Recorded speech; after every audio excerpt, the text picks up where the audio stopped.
Intelligence bureau में जी कैसे job हासिल की जाती है सर, इंटेलिजेंस ब्यूरो के बारे में बता दें। आईबी क्या है जी, आईबी में कैसे भर्ती होते हैं, आईबी में भर्ती होने के लिए हमें कितनी तालीम चाहिए, आईबी में भर्ती होने के लिए क्या चाहिए, किस किस रैंक पे भर्ती होते हैं, इसके रैंक बता दें, इसकी पे बता दें जी।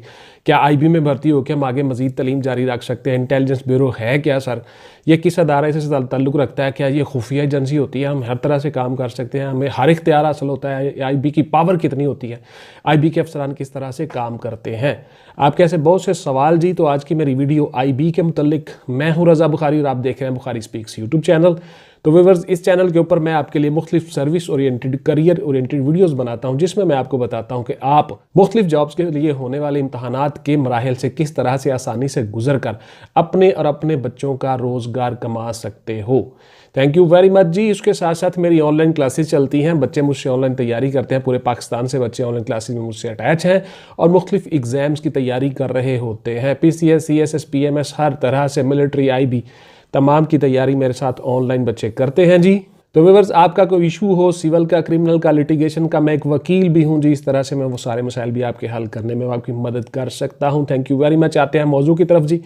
तो इंटेलिजेंस ब्यूरो देखिए एक वफाकी अदारा है, वफाक की तरफ से ये काम करता है। पूरे पाकिस्तान में इनकी डिप्लॉयमेंट हो सकती है, आलमोस्ट जो है इनके घरों के नज़दीक ही इनको पोस्टिंग दी जाती है। इंटेलिजेंस ब्यूरो ऑफ पाकिस्तान ये एक ऐसा इदारा है जो इत्तलात फराहम करता है हर तरह से, हर किस्म की। इनकी क्या क्या चीज़ें होती हैं ये आपको इंडक्शन के बाद ही पता चलेगा। मैंने आपको बताना है कि आप इनके मराहल से किस तरह से गुजर सकते हो और किस तरह से जॉब हासिल कर सकते हो। दूसरी बात यह है कि ये जॉब किन किन रैंक्स पे आप ले सकते हो। तो इस तरह से आपने इस वीडियो को पूरा देखना, स्किप बिल्कुल नहीं करना। तो देखिए, सबसे पहले इनकी जो कांस्टेबल रैंक है या जो ASI सब इंस्पेक्टर है, जो डायरेक्ट इनकी भर्ती होती हैं, इन सब में 5 फीट 7 इंच कद है जी मर्दों का और 5 फीट 2 इंच कद है औरतों का। गौर से सुन लें, इसमें 18 से 30 साल तक इनकी एज है जी। 18 से 30 साल की एज के दरमियान आप ये दे सकते हो। 6x6 आपकी नज़र होनी चाहिए, ग्लासेस विद आउट ग्लासेस, दोनों तरह से।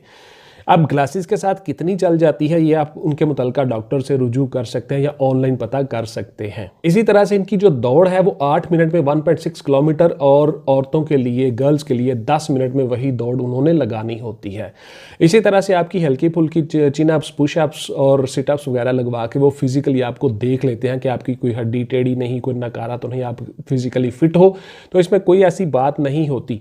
आप बार बार कमेंट्स में पूछते हो सर वो तो ये होता है, वो तो चिनअप नहीं लगाते, वो तो फलां नहीं करते। तो पुत्र, आपको ये सारा कुछ देखना होता है, डॉक्टर्स ने चेक करना होता है कि आप फिजिकली फिट हो। 6 से 8 माह तक इनकी ट्रेनिंग होती है जी। इनकी ट्रेनिंग के बाद बाकायदा फिर इनकी पोस्टिंग दी जाती है। पूरे पाकिस्तान में कहीं भी डिप्लॉयमेंट हो सकती है, लेकिन आपके घरों के नज़दीक कोशिश की जाती है आपको डिप्लॉयमेंट दी जाए, आपको पोस्टिंग दी जाए। अप्रॉक्सीमेटली 5 से 7 साल के दरमियान अगले रैंक में प्रमोशन हो जाती है, तरक्की हो जाती है। वो सीटों की अवेलेबिलिटी पे होता है और आपका सर्विस रिकॉर्ड जो होता है उसके मुताबिक होता है जी। मैट्रिक सेकंड डिवीजन चाहिए जी इनके कंस्टेबलान की भर्ती के लिए।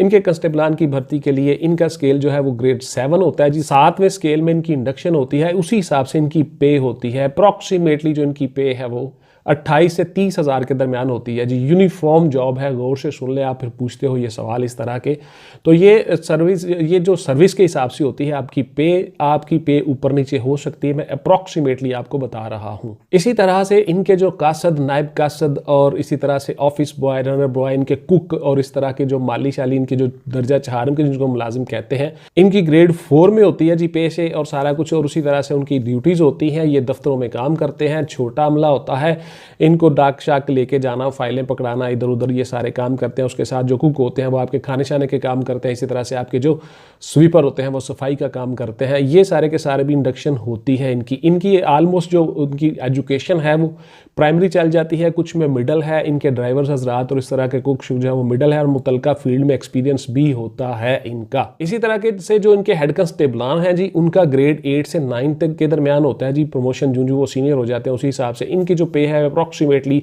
40 से 45-42 हज़ार के करीब होती है। इनके ASI का, असिस्टेंट सब इंस्पेक्टर का ग्रेड जो 11 होता है जी, 40 से 50 हज़ार, 55-52 हज़ार के दरमियान में इनकी पे कहीं एडजस्ट होती है। इसी तरह से इनके जो सब इंस्पेक्टर हैं ग्रेड 14 में है जी, पुलिस की तरह ही 14वें स्केल में है। इनकी तनख्वाह भी कहीं पे 55-60 हज़ार के दरमियान में एडजस्ट होती है। यूनिफॉर्म जॉब है, उसी तरह से रैंक इनको मिलते हैं, पिप्स लगे होते हैं। इसी तरह से फिर इनके जो इंस्पेक्टर्स हैं वो ग्रेड 16 में है जी, पुलिस की तरह ही इनकी पे भी है जो तकरीबन वो 70 से 80 हज़ार के दरमियान कहीं पे एडजस्ट होती है। ये सारी की सारी ऊपर नीचे पेज हो सकती हैं, ये मैं अप्रॉक्सीमेटली आपको बता रहा हूँ। ये किन किन मराहल से गुजरते हैं तो गौर से सुन ले जी। इनका सबसे पहले आपकी रजिस्ट्रेशन होती है जी, आपके डॉक्यूमेंट्स जमा होते हैं जब इनकी वैकेंसीज आती हैं। उसके बाद फिर आपकी होती है जी फिजिकल दौड़, फिजिकल मेजरमेंट और फिजिकल दौड़। ये सारा का सारा आपको चेक कर लिया जाता है, फिजिकली आपको फिट हो, उसके बाद फिर अगले मरहले में आप आ जाते हो। दौड़ के बाद जी आपका होता है तहरीरी इम्तहान, रिटन टेस्ट। रिटन टेस्ट भी आप क्वालिफाई कर लेते हो, उसके बाद फिर आप अगले मरहले में दाखिल हो जाते हो। वहां पे जाके आपका होता है इंटरव्यू। इंटरव्यू जब आपका हो जाता है, इंटरव्यू में भी आप कामयाब हो गए तो आफ्टर दैट आपका एक मेडिकल करवाता है महकमा दोबारा से, जिसमें आपकी पे शुरू होनी होती है। गौर से सुन ले, MS आप वो करते हैं मेडिकल आपका, और उस मेडिकल में आपको बाकायदा डिपार्टमेंट के बंदे साथ जाते हैं और वो जाके आपका मेडिकल करवाते हैं। उसके बाद आपकी पे शुरू होती है जिस दिन से आपका मेडिकल हो जाता है। उसके बाद आप ट्रेनिंग पे चले जाते हो, ट्रेनिंग के बाद आप आके आपकी पोस्टिंग हो जाती है मुख्तलिफ जगहों पे। इस तरह से आपकी जो है वो ड्यूटी शुरू हो जाती है। अब आते हैं आपके सवालों की तरफ। आप में से बहुत से बच्चे पूछते हैं कि सर हम क्या IB में एडमिशन लेके IB में हम मज़ीद आगे तालीम जारी रख सकते हैं? तो बेटा देखिए, IB जो है इंटेलिजेंस ब्यूरो ऑफ पाकिस्तान, ये एक महकमा है, एक इदारा है। ये कोई एडमिशन नहीं आप इसमें लेते हो, ये कोई कॉलेज स्कूल नहीं है। आपकी जॉब शुरू हो जाती है और उस जॉब में आप रह के, सरकारी जॉब है, उसमें आप आगे मज़ीद तालीम प्राइवेट तौर पे अपने तौर पे पढ़ सकते हो, कर सकते हो, लेकिन आप रेगुलर क्लासेस यूनिवर्सिटीज़ में जाके नहीं ले सकते। इसी तरह से आपका सवाल होता है कि क्या सर हम कोई और बिजनेस साथ में कर सकते हैं, कोई कारोबार कर सकते हैं छोटा मोटा, अपनी पे, अपने अखराजात ज़्यादा करने के लिए, अपनी इनकम, अपना रेवेन्यू जनरेट करने के लिए? तो बिल्कुल नहीं जी। आप सरकारी तौर पे बंदे होते हो, सरकारी बंदे होते हो, आपको अलाउ नहीं होता कि आप कोई ज़ाती बिजनेस करो या कोई साइड बिजनेस करो या कोई इस तरह की चीज़ करो जिससे आपको अर्निंग हो सके। आपने डिपार्टमेंट के काम करने होते हैं। डिपार्टमेंट में जो जो आपकी ड्यूटियाँ लगाई होती हैं, जो जॉब डिस्क्रिप्शन है आपकी, उसके मुताबिक आपने काम करना होता है। उसके बाद आपके वैसे बहुत से बच्चों ने पूछा कि सर ये क्या ये यूनिफॉर्म जॉब है? जी बिल्कुल, ये यूनिफॉर्म जॉब है जी। आप यूनिफॉर्म पहनते हो, उसके साथ साथ कुछ लोगों की यूनिफॉर्म के बगैर भी ड्यूटीज़ लगती हैं, आप वो भी करते हो। उसके साथ साथ आप यूनिफॉर्म में भी जॉब करते हो, बाकायदा यूनिफॉर्म जॉब है जी। आपकी ट्रेनिंग होती है, आपको वेपन हैंडलिंग सिखाई जाती है, आपको हर तरह के हालात से निपटना सिखाया जाता है। इन्वेस्टिगेशन एजेंसी है जी, पुलिस की तरह ही ये भी एक एजेंसी है जो मुख्तलिफ इन्वेस्टिगेशन करती है मुख्तलिफ क्रिमिनल्स के खिलाफ। फिर आप में से बहुत से बच्चों ने पूछा कि क्या सर हम CSS कर सकते हैं, PCS कर सकते हैं, आगे जा सकते हैं? जी बिल्कुल, आप CSS कर सकते हो, PCS कर सकते हो, PMS कर सकते हो, आप आगे जा सकते हो। और इसी तरह से आपको महकमा NOC देता है, डिपार्टमेंटल परमिशन सर्टिफिकेट, आप लेके आप कोई भी एग्जाम, कोई भी इम्तहान दे सकते हो। इंटेलिजेंस ब्यूरो में बड़ी अच्छी जॉब है जी, बड़ी अच्छी नौकरी है, इज्जत वाली, ऑनर वाली नौकरी है। इसमें आप आसानी के साथ अपना फ्यूचर प्लान कर सकते हो, आगे जा सकते हो, बढ़ सकते हो, तालीम हासिल कर सकते हो, और इसके साथ साथ आप CSS, PCS, PMS भी कर सकते हो। तो ये पंजाब पब्लिक सर्विस कमीशन के जरिए से इनके AD भी डायरेक्ट भर्ती होते हैं जी। असिस्टेंट डायरेक्टर्स वो भी डायरेक्ट भर्ती होते हैं ग्रेड 17 में। उनके लिए मैं अलग से भी वीडियो बना दूंगा, वो आप देख लीजिएगा। तो वो भी इंडक्शन होती है, उनकी भी अप्रॉक्सीमेटली जो पे है वो 1,10,000 के करीब कहीं पे जाके एडजस्ट होती है ग्रेड 17 में। तो असिस्टेंट डायरेक्टर भी इनके भर्ती होते हैं जी।